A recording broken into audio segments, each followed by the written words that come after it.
নাকি জালেম, তুমি নাকি মানুষের উপরে জুলুম করো। অতএব তুমি যদি তারে এখনই সতর্ক না করো, তাহলে ভবিষ্যতে তোমার রাজত্ব থাকার সম্ভাবনা নাই। কথা ঠিক কিনা? কথাটা শোনা মাত্র সেনাবাহিনী পাঠিয়ে দিল, বিভিন্ন বাহিনীকে পাঠিয়ে বলে দ্রুত সাঈদ ইবনে জুবাইর রাহমাতুল্লাহি আলাইহি তোমরা গ্রেফতার করে আমার কাছে নিয়ে আসো।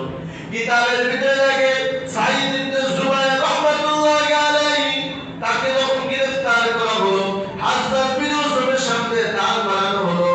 হাজ্জাজ বিন ইউসুফ কয়, আগেই তো নিজের কথা না বইলা কয়, বলো মুহাম্মাদের অবস্থা কেমন, মুহাম্মাদের চরিত্রটা কেমন ছিল আমি একটু জানতে চাই। সুবহানাল্লাহ। হাজ্জাজ বিন ইউসুফ সাঈদ ইবনে জুবাইরকে ডাকতে বলো, আব্দুল্লাহ ইবনে মুহাম্মদ আখির নবীর চরিত্র কেমন ছিল? সাঈদ ইবনে জুবাইর রাহমাতুল্লাহি আলাইহি বলেন, এক কথায় তিনি একজন শান্তিপ্রিয় মানুষ ছিলেন। সুবহানাল্লাহ। নবী আমার শান্তিপ্রিয় মানুষ ছিলেন। পৃথিবীর বুকে কাউকে আমার নবী অযথা রাগ করে কাউকে ধমক দেন নাই। আমার নবী কাউকে কোনোদিন গালি দেন নাই। কারো মনে আমার নবী আঘাত দিয়া কথা বলেন নাই। বলে দুই নম্বরে আবু বকরের জামানা, বলো আবু বকর দেখতে কেমন ছিল, তার চরিত্র কেমন ছিল?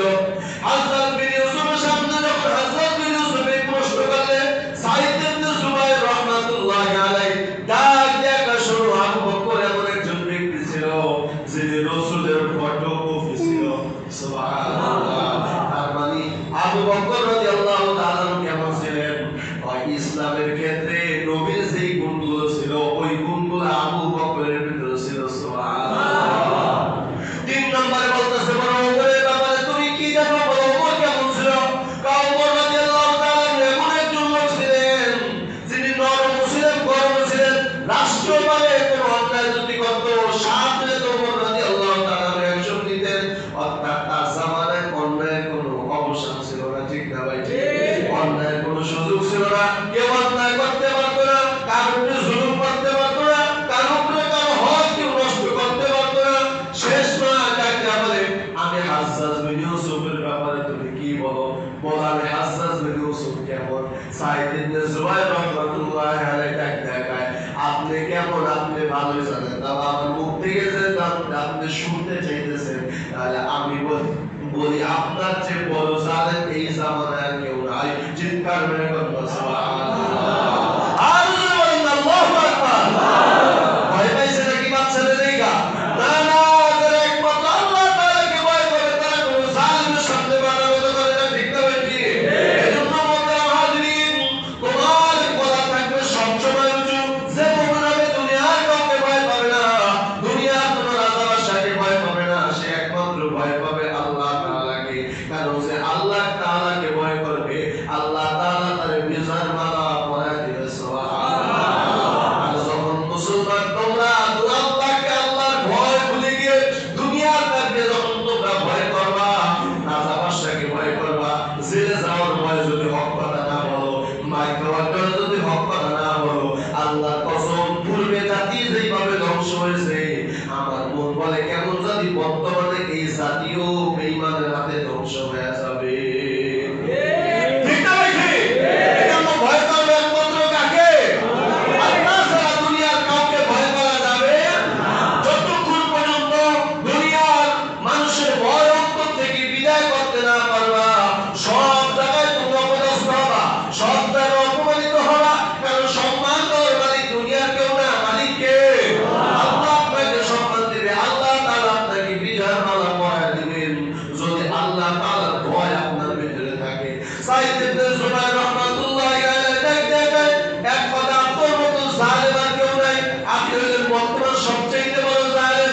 কথাটা বলা মাত্র হাজ্জাজ বিন ইউসুফের রক্তে পুরো মাথা গরম হয়ে গেছে, তাহলে বেগুনে জ্বলে উঠছে।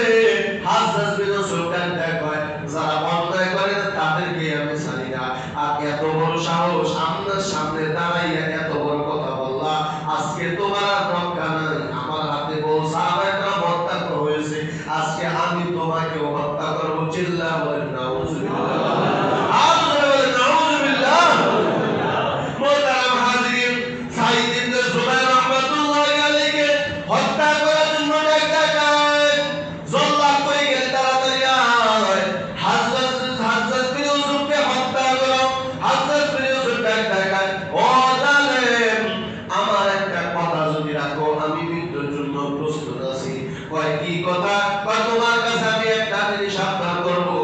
কি আপনার?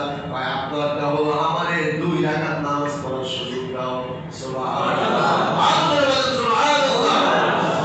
হযরত বিন ইউসুফ ডাক ডাকা, ঠিক আছে 2 রাকাত নামাজ পড়ো। কিতাবের ভিতরে রাখে 2 রাকাত নামাজ পড়তে সাঈদ ইবনে জুবাইর ঘন্টার পর ঘন্টা সময় লাগায় দিতেন। সেই দিন যখন হযরত বিন ইউসুফ তার উপরে মৃত্যুর পরোয়ানা জারি করে দিলেন, ওই দিন খুব দ্রুত নামাজ শেষ করছে। হযরত বিন ইউসুফ ডাক ডাকা, এ সাঈদ ইবনে জুবাইর, আমি জানি তুমি নামাজ পড়তে দীর্ঘ সময় কাটায় দাও, আজকে কেন তাড়াতাড়ি নামাজ শেষ করলা? সাঈদ ইবনে জুবাইর ডাক ডাকা, তুমি মনে মনে ভাবতে পারো তোমার মৃত্যুর ভয় বা তোমার মৃত্যুর হাত থেকে বাঁচার জন্য আমি হয়তো সূরা নাম বানিয়েছি। না না, আমি নামাজটা আদায় করলাম, কারণ নামাজের পরে আমাকে তুমি হত্যা করবে, আমি শহীদ হয়ে যাব, আর সাথে সাথে আমার বন্ধু আমার মাওলার সাথে আমার সাক্ষাৎ হয়ে যাবে। কিতাবের ভিতরে লেখা সাঈদ ইবনে জুবাইর যখন নামাজ শেষ করলেন, নামাজ শেষ করার পর সাঈদ ইবনে জুবাইর রাহমাতুল্লাহি আলাইহি এত বড় একজন আল্লাহওয়ালা বুজুর্গ ছিলেন, যিনি 2 রাকাত নামাজে গোটা কোরআন খতম করতেন। কিতাবের ভিতরে লেখা সাঈদ ইবনে জুবাইর ডাক ডাকা, হাসাস আমার যেহেতু তুমি হত্যাই করবা, একটা কাজ করো, আমি কিবলামুখী হয়ে বসে গেলাম, এখন তুমি আমাকে হত্যা করতে পারো, কারণ রাসূল বলেছেন তামুতুনা কামা তাহইয়াউনা ওয়া তুহশারুনা কামা তামুতুন। আমার মরণ যেইভাবে হবে কিয়ামতের ময়দানে আমি ওইভাবে উঠব। হাসাস আমি মৃত্যুর জন্য প্রস্তুতি গ্রহণ করলাম, আমি কিবলামুখী হয়ে বসলাম, তুমি আমার উপরে ছুরি চালাবে, হত্যা করে দাও, আমি কিবলামুখী হয়ে বসে গেলাম, আমার রক্তগুলো যেন দুনিয়ার জমিনে যখন পড়ে যাবে কিয়ামতের ময়দানে আমি কিবলামুখী হয়ে উঠব। সুবহানাল্লাহ।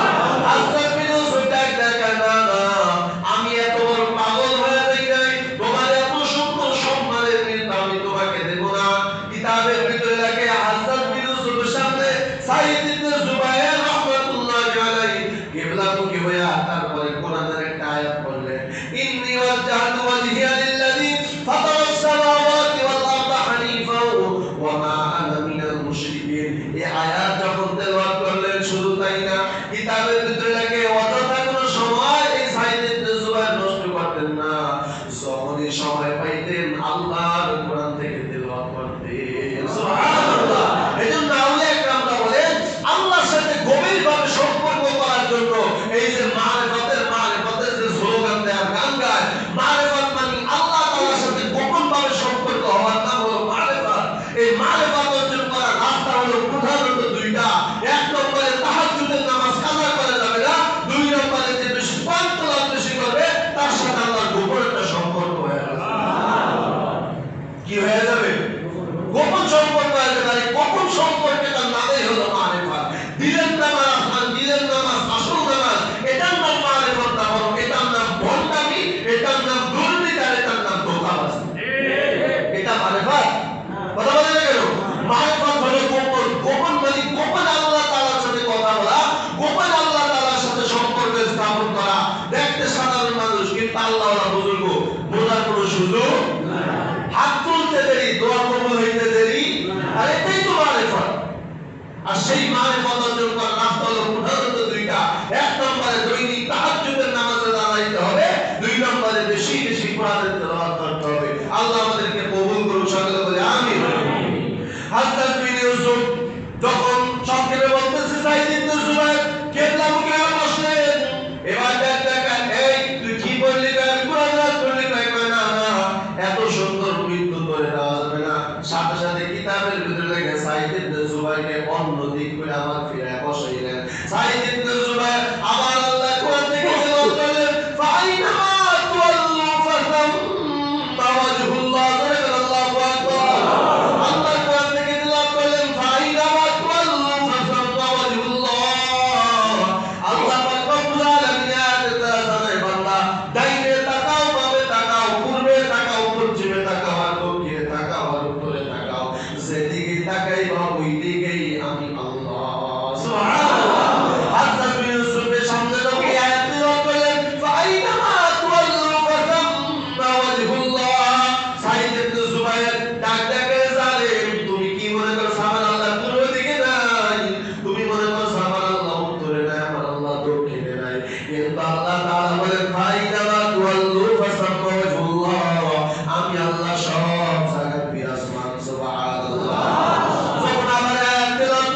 হাজ্জাজ বিন ইউসুফ না তো এইভাবে মারা যাবে না, এত সম্মানের সূত্রে মারা যাবে না, কি করা যায়?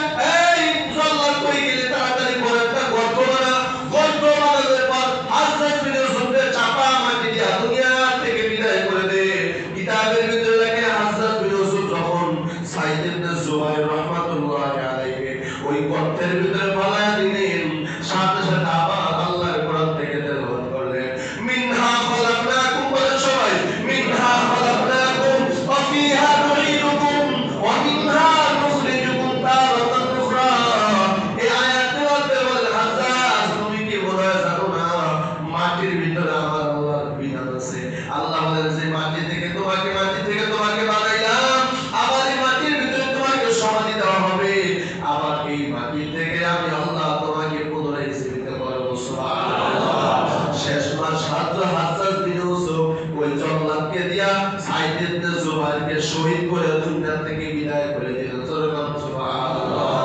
সাইদ ইবনে জুবাইর যখন বিদায় হয়ে গেল, সংক্ষেপে বলতেছি, সাইদ ইবনে জুবাইর যখন বিদায় হয়ে গেল, আমি আগেই বললাম হাজ্জাজ বিন ইউসুফের নামাজের অভাব নাই, ইবাদতের অভাব নাই, ইসলামের সবচেয়ে বড় কাজ করেছে হাজ্জাজ বিন ইউসুফ, কিন্তু জালেম হওয়ার কারণে আল্লাহ তাআলা সব ধ্বংস করে দিয়েছে। ঠিক না ভাই? ঠিক করে এই সাইদ ইবনে জুবাইর কিছুদিন মৃত্যুর পর হঠাৎ স্বপ্নে দেখছে, স্বপ্নে এসে দেখে কাফনের কাপড় সহ হাজ্জাজ বিন ইউসুফের সামনে দাঁড়ায় গেছে, ডাক ডাকে, হাজ্জাজ বিন ইউসুফ তুই আমার সাথে এটা কি করলি, কি করলি? তোর মতো জালেম আর কেউ নাই। আমি যে সাইদ ইবনে জুবাইর 2 রাকাত নামাজে গোটা কোরআন খতম করি, তাকেই তুই হত্যা করে দিলি। এইভাবে স্বপ্নে দেখাইয়া ওই কাফনের কাপড় সহ স্বপ্নে দেখাইয়া আবার স্বপ্নটা ভেঙে গেল। হাজ্জাজ বিন ইউসুফ পেরেশান হয়ে গেল, কি দেখলাম, আমি কি করলাম? এখন আফসোস করতেছে, আফসোস করলে কোনো কাজ হবে? কোনো কাজ হবে না, না কোনো কাজ হবে না, বারবার আফসোস করতেছে আমি কি করলাম। হঠাৎ কিতাবের ভিতরে দেখে এমন একটা রোগ আল্লাহ তাআলা হাজ্জাজ বিন ইউসুফকে দিলেন। কিতাবের ভিতরে দেখে যে রোগটা হলো আপনার ঠান্ডার রোগ, কলিজা থেকে ঠান্ডা বের হয়, সর্বঙ্গ ঠান্ডায় পেটে যায়, আগুনের কাছে গেলে একটু ভালো লাগে। কিতাবের ভিতরে আল্লাহ তাআলা এমন গজব হাজ্জাজ বিন ইউসুফকে দিলেন, এই আলেম ওলামার সাথে বেয়াদবি করার কারণে আল্লাহ তাআলা এমন গজব দিলেন, আগুনের যত কাছে যায় তত ভালো লাগে, আগুনের যত কাছে যায় তত ভালো লাগে, ঠান্ডা নীরব হয়, কি নিজের কাছে ভালো লাগে। কিতাবের ভিতরে দেখে জ্বলন্ত কয়লা তার শরীরের উপরে দেওয়া হয়েছে, নাউজুবিল্লাহ বলেন সবাই, জ্বলন্ত আগুনের কয়লা তার শরীরের উপরে দেওয়া হয়েছে, হাতের ভিতরে দেওয়া হয়েছে, 2 হাতে দেওয়া হয়েছে, বডির ভিতরে দেওয়া হয়েছে, চেহারার মধ্যে দেওয়া হয়েছে। এবার হাজ্জাজ বিন ইউসুফ ভাই এখন আর একটু শান্তি পাইতেছে, নাউজুবিল্লাহ বলেন। ঠিক না ভাই? আল্লাহ তাআলা কেমন অপদস্থ করছে, কেমন বিরোধিত করছে। কিতাবের ভিতরে লেখে শেষ পর্যন্ত আগুনের কয়লা তার সর্ব অঙ্গে যখন ছিটায় দেওয়া হয়, তাহলে শোয়া রাখা হয়েছে, এই পায়ের তারে আগুনের কয়লা, পায়ের উপরে আগুনের কয়লা, বডির উপরে আগুনের কয়লা, হাতের উপরে আগুনের কয়লা, চেহারার উপরে আগুনের কয়লা। এক সময় আগুনের তাপ লাগতে লাগতে একেবারে কয়লা কয়লা দুনিয়া থেকে বিদায় হয়ে গেছে। কথা ঠিক না ভাই? যখন বিদায় হয়ে গেছে, এখন সেই মানুষের উপরে বিনা কারণে এই হাজ্জাজ বিন ইউসুফ অত্যাচার করছে, এই মানুষগুলা সবাই দেখে হয়ে গেছে। হাজ্জাজ বিন ইউসুফ